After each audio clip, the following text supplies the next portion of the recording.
1972 সালের 21শে জানুয়ারি ত্রিপুরা পূর্ণ রাজ্যের মর্যাদা লাভ করে।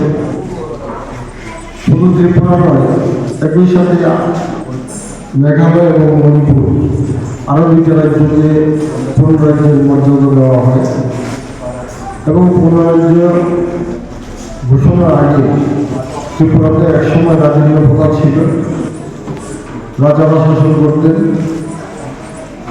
ভারতবর্ষ স্বাধীন হওয়ার ঠিক 2 বছর পর ত্রিপুরা ভারতবর্ষের অঙ্গরাজ্য হিসাবে স্থান পায় এবং তখন ত্রিপুরাতে কেন্দ্রীয় শাসন ব্যবস্থা চালু ছিল।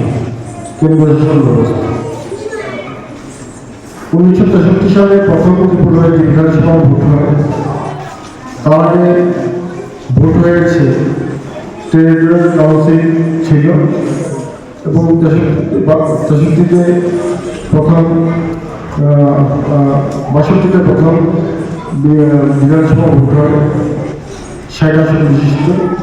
তার আগে 30 আসন বিশিষ্ট টেরিটরিয়াল কাউন্সিল ছিল।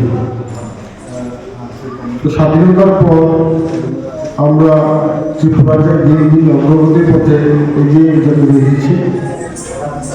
আর ত্রিপুরা আজকে ভারতবর্ষের মধ্যে সাক্ষরতার দিক দিয়ে শিক্ষায় অনেকটা অগ্রগতি ঘটেছে। ত্রিপুরা সাক্ষরতার দিক দিয়ে ত্রিপুরা 3 নম্বরে রয়েছে, কেরালা মিজোরামের পরেই ত্রিপুরার সংস্থান। তো সেই ক্ষেত্রে শুধু যে শিক্ষাক্ষেত্র নয়, স্বাস্থ্য, কৃষি, ফিশারি, এআইডি সহ অন্যান্য দিক দিয়ে ত্রিপুরা বিশেষ অগ্রগতি হয়েছে। আমরা এই ত্রিপুরা বর্তমানে 2018 সালে আমরা সরকার পরিবর্তন হতে দেখেছি। তার আগে ত্রিপুরাতে জাতীয় সড়কের পরিমাণ ছিল 198 কিলোমিটার, বর্তমানে জাতীয় সড়কের পরিমাণ 923 কিলোমিটার।